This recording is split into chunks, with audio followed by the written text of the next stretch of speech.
A man sits in a pitch-sealed wooden boat on the Sea of Galilee, the water lapping gently against the hull. The shoreline is pressed thick with bodies, so the uneducated crowds can easily grasp them. We read them like ancient fables, searching for the neat, easily digestible moral at the end, celebrating over a single recovered drachma. Then the lens pushes in closer, shifting from a flock to a house, to a family. A younger son demands his inheritance while his father is still breathing.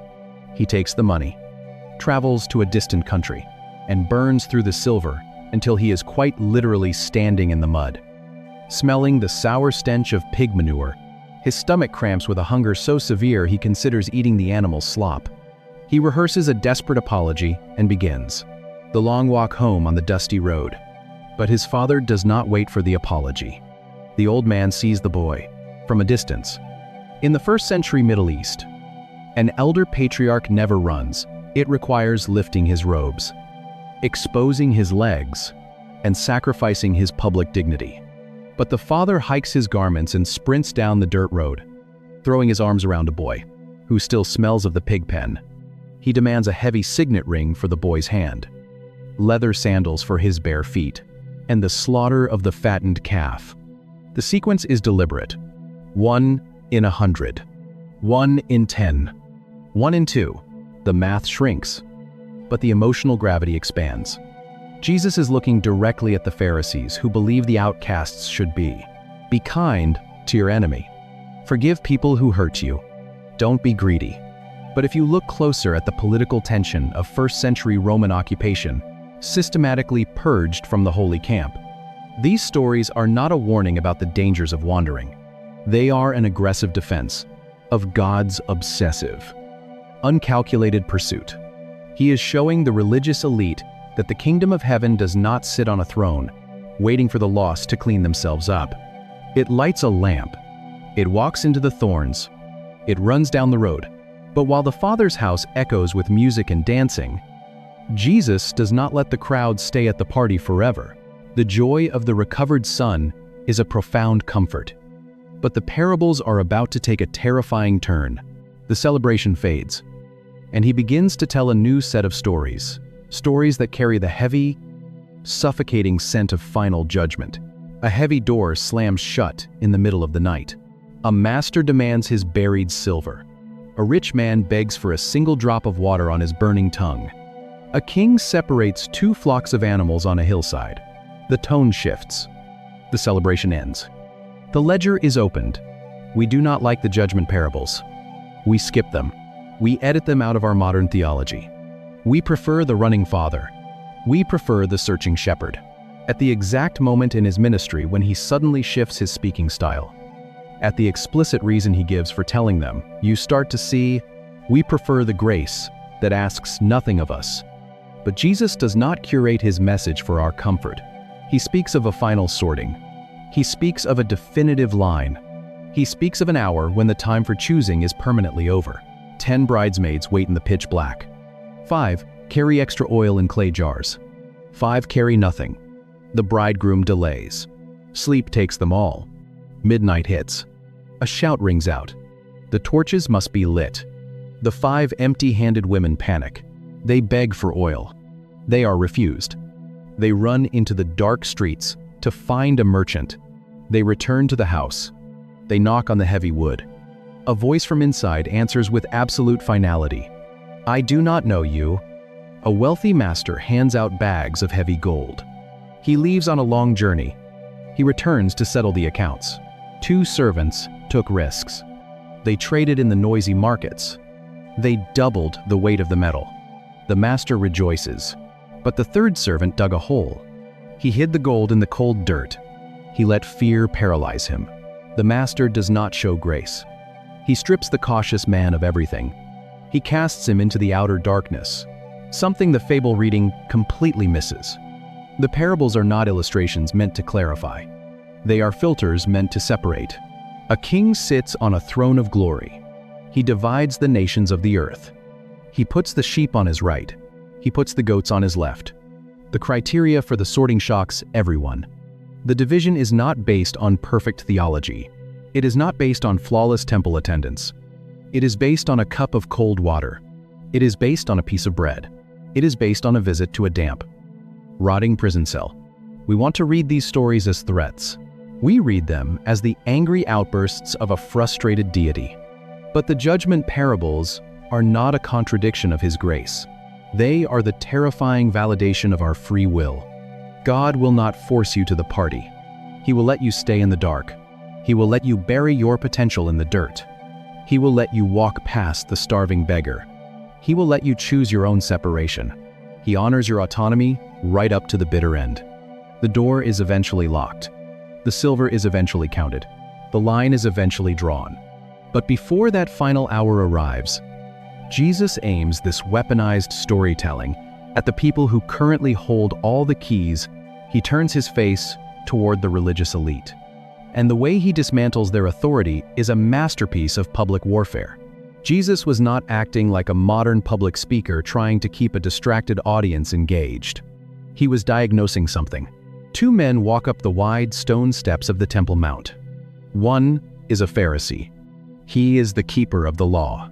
He wears immaculate white linen, the tassels of his prayer shawl dragging gracefully across the pavement. He stands in the center of the sunlit courtyard. He lifts his hands to the sky. His voice rings out over the polished stone. Confident and clear, he thanks God that he is not like the extortioners, the unjust, the adulterers. He fasts twice a week. He gives 1/10 of everything he touches. He is the definition of clean. The other is a tax collector. He is a traitor to his own blood. He stands far off in the shadows near the outer wall. He will not even lift his eyes to heaven. He beats his chest. The dull, heavy thud echoing in the quiet. He speaks a single, desperate sentence. God, be merciful to me, a sinner. Jesus tells this story to a crowd of men who trust entirely in their own righteousness. And then He drops the gavel. He says the traitor, the man whose pockets jingle with Roman silver, the man smelling of extortion and compromise, goes down to his house justified. The man in the pristine linen does not. It is a theological earthquake. The kingdom is not a reward for flawless religious performance. He was testing the soil of the human heart, exposing a disease of hearing that most people in that shoreline crowd did not even realize they carried. It is a refuge for the brutally honest. But He does not stop at the temple. He moves out into the wilderness. A man walks down the steep, treacherous road from Jerusalem to Jericho. The road is a notoriously dangerous descent through jagged ravines. The blazing sun beats down on the red dirt. Thieves step out from the rocks. They strip him. They beat him. They leave him half dead, bleeding out in the dust. A priest walks down the exact same road. He sees the blood. He steps carefully to the other side. A Levite walks down the road. He sees the shattered body. He steps carefully to the other side. They are not necessarily evil men. They are protecting their ritual purity. If the man is dead, touching his corpse will disqualify them from temple service. They are keeping the rules. They are choosing the system over the bleeding flesh. Then a Samaritan walks down the road. A half-breed, a heretic, the mortal enemy of every Jewish listener in the crowd. He sees the blood. He does not protect his purity. He kneels in the dirt. He pours expensive olive oil and sharp wine into the open wounds. He rips cloth to bandage the torn flesh. He lifts the heavy, unconscious man onto his own animal. Jesus makes the heretic the hero. Jesus makes the holy men the villains. He was taking the explosive, dangerous reality of an upside-down kingdom and hiding it in plain sight, wrapping it in the mundane shells of agriculture and economics. He looks directly at the teachers of the law and he shatters their entire category of righteousness. Holiness is not the preservation of your own purity. It is the willingness to bleed for the broken. He is dismantling their power structure piece by piece. He is pulling the rug out from under the entire religious establishment. But as the tension in the synagogues and on the shorelines reaches a breaking point, Jesus reveals the true metric that determines whether these parables will save you or condemn you. And it all hinges on one specific Greek verb hiding in the text: There is a single phrase Jesus repeats, like a heavy drum beat, at the end of his most difficult parables. Matthew chapter 13. Verse 9. He has just finished the story of the farmer throwing seed onto the four soils. The massive crowd is still standing on the rocky beach. The wind is still blowing off the water. The dull hum of thousands of voices fills the air, and he ends the teaching with 8 words that sound almost entirely redundant. Whoever has ears, let them hear. To understand the warning buried inside that sentence, you have to look at the language of the New Testament. The word Jesus uses for hear is the Greek akouo. It is the root of our modern English word acoustics. In its most basic, literal sense, the question is why? And the answer changes how you read every single story he ever told. It describes the physical act of perceiving sound. It is the biological process of acoustic waves hitting a human eardrum and translating into noise. It is an involuntary reflex. But Jesus is a Jewish rabbi, and he is speaking out of an ancient Hebrew worldview. He is not lecturing a biology class on the mechanics of the ear. In the Hebrew mind, the concept of hearing is anchored in the famous prayer of Deuteronomy, the Shema Hear, O Israel. And in the ancient Hebrew framework, there is absolutely no distinction between hearing and obeying. They are the exact same concept. You see this same Greek word, akouo, show up in John chapter 10 when Jesus stands in the temple colonnade, in the dead of winter.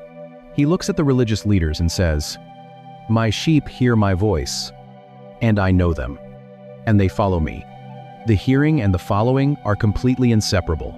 If you listen to the words, nod your head at the brilliant theology, write down detailed notes on the history, and then walk away with your life entirely unchanged in the biblical worldview, you have not actually heard a single thing. Hearing is not a passive vibration in the ear. It is an active surrender of the will. This is the secret metric of the parables. This is why they are the perfect filter. Jesus is launching these stories into the crowds, watching the akouo happen in real time. To feel the weight of this shift, you have to look at a highly specific, easily ignored moment in the Gospel of Matthew. The Pharisees possess perfect auditory function.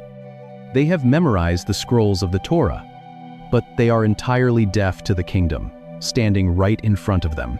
Meanwhile, the uneducated fishermen, the bleeding outcasts, and the weeping women possess no formal theological training, but they catch the frequency of the kingdom in the air.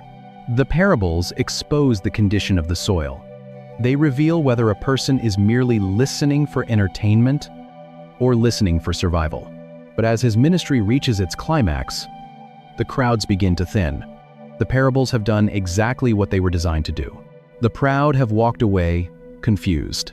The desperate have stayed.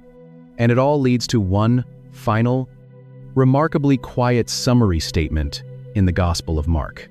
The sun sinks fast. The Galilean crowd is gone. The long shadows stretch across the empty beach. Only the damp footprints in the sand remain. Jesus sits by a small driftwood fire.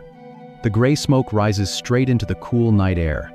He pulls a coarse wool cloak tight around his shoulders.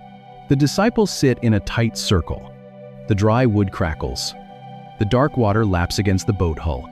Mark chapter 4, verse 30. Fear. He does not speak to the public without a parable. Not one word. The crowd gets the riddles. The critics get the locked doors. But in the quiet, when the fire burns low, he explains everything to his own. He unpacks the secrets. He hands them the keys, a moment where the massive crowd finally disperses. The noise of the shoreline dies down. The disciples pull Jesus aside into the quiet of a house. These explanations are not a reward for their intellect. They are the fruit of their proximity. The disciples do not have a rabbinical education. They have dust on their sandals. They have fish scales under their fingernails. They stumble. They fail. They ask foolish questions. But they stay. They do not walk away when the story gets difficult. They do not run when their pride is offended. They lean in. They sit by the fire. They wait for the word. The parables have done their quiet, brutal work. The consumers have left. The critics have plotted. Only the hungry remain on the sand. Only the desperate wait for the truth. Jesus looks at their faces in the flickering light. He is preparing them. He is preparing them for a time when the boat is empty. He is preparing them for a world that will try to choke the seed. They will carry this fire into the dark, but the fire does not stop with those 12 men. The echo of those stories does not die on the Galilean shore. The same pattern is running right now. In this exact moment, because every single parable Jesus told is actually a map. It is a map of your own heart. You can hear the low murmur of the crowd, the shuffling of leather sandals on loose rocks, the wind coming off the water, away from the watching eyes of the religious leaders. And they ask him the exact question we should be asking. A farmer scattered seeds on the hard dirt, and an underground invasion began. A landowner paid a full wage for a single hour, and human fairness was shattered by divine grace. A shepherd left 99 sheep in the open country and walked into the thorns for one. A woman swept a dark floor with a clay lamp and celebrated over a single piece of silver. A patriarch hiked his robes to sprint down a road and kissed a boy who smelled like pig manure. A heretic poured oil into the wounds of an enemy, and the definition of holiness was permanently rewritten. A master settled accounts at midnight and validated the terrifying weight of human free will. One voice, one radical kingdom. But maybe the part that stays with me most is the room. Not the massive crowds on the Galilean shoreline, not the brilliant theological debates in the temple courtyard. The room. The moment the heavy wooden door shuts and the disciples finally ask for the key, they do not understand the soil. They are offended by the economics of the vineyard.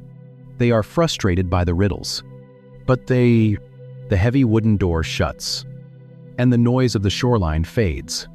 Matthew chapter 13, verse 10. Jesus is sitting in the quiet with his closest followers. Do not walk away. They stay in the room. They ask the rabbi to open their ears. If you are in a season where God's work in your life feels entirely buried, if you are staring at the hard dirt and wondering why the harvest is taking so long, or why the master's timing feels so confusing, you are exactly where those 12 men were. The seed does not look like a revolution. The waiting feels like a waste of time. But the power is not in your ability to understand the dark chemistry of the ground. The power is in the seed itself. If this opens something for you, subscribe. Leave a comment. Even one word helps. Share this with someone who feels like they are waiting in the dark. Pray for us as we keep digging into these ancient texts. And may the God who hides his deepest truths in the mundane details of our everyday lives give you the ears to hear his voice, the patience to trust the dirt, and the courage to stay by the fire until the harvest finally breaks the surface, the salt air replaced by the still warmth of a crowded room. The disciples are deeply confused by his sudden shift in teaching style. They look at him and ask a very blunt question. Why do you speak to the people in parables? His answer is terrifying in its exclusivity. Because the knowledge of the secrets of the kingdom of heaven has been given to you, but not to them.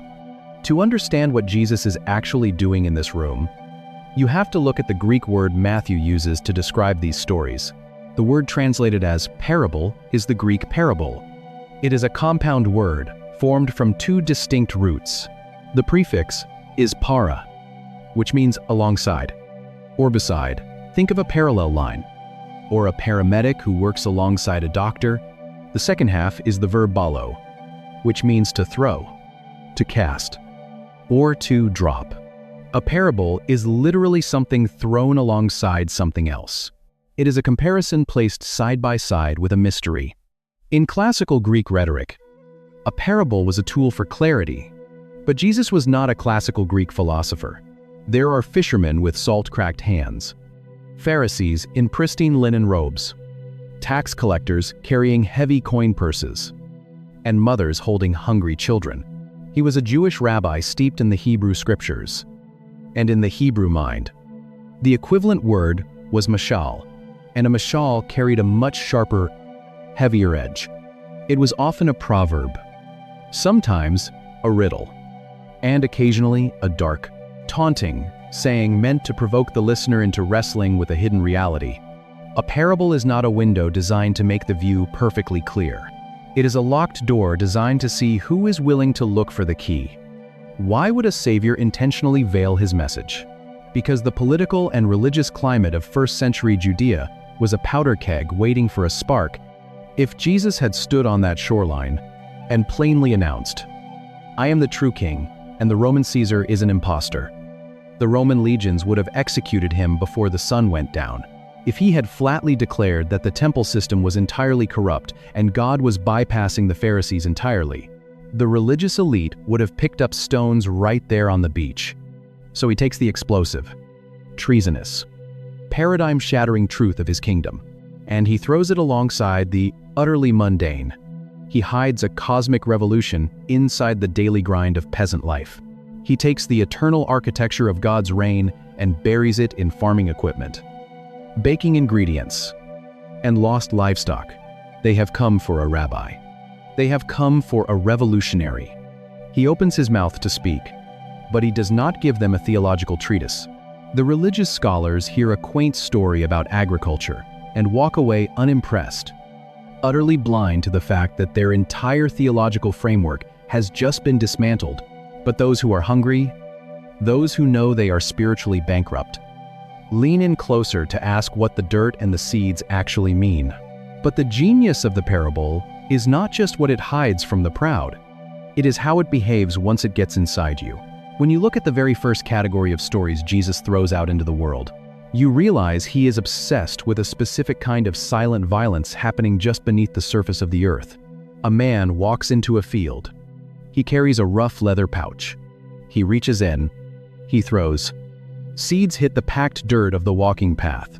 Birds dive from the sky and swallow them whole. Seeds hit the shallow, rocky ground. Stalks shoot up fast, desperate for air. The blazing Judean sun scorches them dead by afternoon. Seeds hit the thorn bushes. Sharp briars choke the life out of the fragile green shoots. Seeds hit the deep, overturned soil. They explode into a massive harvest. 30, 60, 100 times the size of what was in the pouch. Jesus tells this story. He stops. He offers no explanation to the crowd. Then he tells another. A man scatters seed on the dirt. He does not offer a rigid list of moral commands. He tells a story about a farmer throwing seeds on hard dirt. He goes to sleep. He wakes up. Days pass. The seed sprouts. The stalk grows. The heavy grain forms. The man has no idea how the violent chemistry of life actually works under the ground. He just swings the iron sickle when the harvest is ready. Then another. A man takes a mustard seed. It is a microscopic speck, a grain of sand on a calloused thumb. He buries it in the garden. It grows into a sprawling, chaotic tree. Huge flocks of birds build nests in its thick branches. Then another. A farmer plants pure wheat. His enemy sneaks in under the cover of a moonless night. The enemy plants toxic weeds right on top of the good seed. The roots tangle together in the damp dark. The farmhands want to rip the weeds out immediately. The farmer tells them to wait. He lets the poison and the purity grow side by side until the very end. Seed, soil, harvest. The same pattern on repeat. The crowds listening to these stories expected a kingdom that looked like a drawn sword. The Zealots were waiting for a violent military uprising against Rome. The Pharisees were demanding a strict, absolute purification of the camp. They wanted the heavens to rip open. They wanted fire to fall. They wanted an immediate, undeniable empire. They wanted a lion. He gives them a seed. The kingdom of God is not a sudden military conquest. A few days later, he tells a story about a woman burying yeast in 60 pounds of flour. Then, a story about a fired executive cooking. It is an underground invasion. Look at the pattern. It starts small. It looks completely insignificant to the trained Roman eye. It operates entirely in the dark. It faces massive, systemic rejection. It gets choked out by the worries of the world. It gets scorched by persecution. It gets buried under the dirt of human history. But once the seed is in the ground, the math changes entirely. The power is not in the farmer. The power is in the seed itself. You cannot stop it from breaking open. You cannot stop it from pushing through the crust of the earth. You cannot stop the harvest from coming, but dirt and roots are only half of the strategy. When Jesus steps away from the agricultural fields and walks into the financial markets, the parables shift. The seeds are replaced by silver, and the scandal, when he is about to unleash on their economic system, will make the religious elite wish they had stoned him on the beach. We are a species obsessed with the ledger. From the moment we are old enough to trade toys on a playground, we understand the cold, hard mathematics of fairness. We track the hours. We count the coins. We demand that the scale balances perfectly. The accounting books to save his own skin. Then a story about a rich man waking up with dry lips in the afterlife. You work for 12 hours under a blistering midday sun, feeling the sweat dry on your skin, your muscles aching with the labor, and you expect to be paid for 12 hours. It is the bedrock of human commerce. It is the foundation of our justice system, and it is exactly what Jesus dismantles in the parables of the vineyard. He tells a story about a landowner hiring laborers. Some are hired at dawn, some at 9 in the morning, some at noon, some at 3 in the afternoon, and some are hired at the 11th hour, 5 o'clock in the evening, when the sun is already sinking behind the hills and the day is entirely spent. When the time comes to settle the accounts, the landowner does something that violates every human instinct of fairness. He hands the heavy silver denarius to the men who worked 1 single hour in the cool evening breeze. Then he turns and hands the exact same silver coin to the men who broke their backs in the scorching heat of the day. The early workers are furious. They protest. They demand the ledger be respected. And the landowner looks at them with a terrifying generosity and asks, "Are you envious because I am generous?" If feeling the tension between human fairness and divine grace is stirring up questions you have never known how to articulate, you're exactly who this channel is for. Drop a thought in the comments and hit subscribe, because every week we go deeper into the text. Then a story about a boy smelling like pig manure walking home to his father. Same rhythm, same misdirection, same everyday objects hiding cosmic claims, to find the freedom hiding beneath the rules. So the silver drops into the calloused hand of the final worker. We hate this story. We hate it because it offends our deep-seated need for control. We want to believe that our spiritual sweat buys us a better position in the hierarchy of heaven.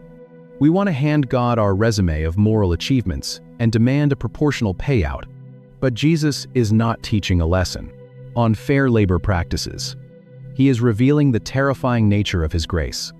The kingdom is not a corporation that pays a wage. It is a household that offers a gift. If God gave us exactly what we earned, no one would survive the payout. The scandal of the vineyard is that God does not evaluate our worth by the hours we have clocked. He operates from an entirely different economy. He gives to the 11th hour worker not because the worker is worthy, but because the master is good. But as unsettling as the vineyard might be, the stakes are relatively low. It is only a day's wage. It is only a silver coin. The true shock comes when the ledger is abandoned completely, and the parables shift from what is earned to what is lost. A crowd of tax collectors and outcasts presses tightly into the room, bringing the smell of street dust and cheap wine. In the back corners, the Pharisees and teachers of the law stand with their arms crossed, their clean linen robes pulled tight. Most people assume these are simply sermon illustrations. We think Jesus is taking complex, abstract spiritual truths and dumbing them down into folksy tales. They mutter to each other, their voices dripping with contempt. This man welcomes sinners. He actually eats with them. Jesus hears the grumbling. He does not apologize for the company he keeps. Instead, he answers their disgust with a trilogy of loss. He starts in the wild. A shepherd stands in the cooling dusk. Counting a flock of 100 sheep, he reaches 99, and the counting stops. One is missing. The shepherd does not cut his losses. He leaves the massive flock alone in the open country, walking out into the sharp briars and the rocky ravines, searching until he pulls the terrified. bleeding animal from the thorns. He heaves the heavy sheep onto his shoulders, walks back into the village, and demands that everyone celebrate. Then the scene shifts to the dark interior of a stone house. A woman possesses 10 silver coins. She loses one in the shadows. The house has no windows, only a low ceiling and a packed dirt floor. She strikes a flint, lighting a small clay lamp that smells of burning olive oil. She takes a broom and scrapes it furiously across the dirt, listening intently for the metallic clink of silver against stone. When she finds it, she runs into the street to call her neighbors.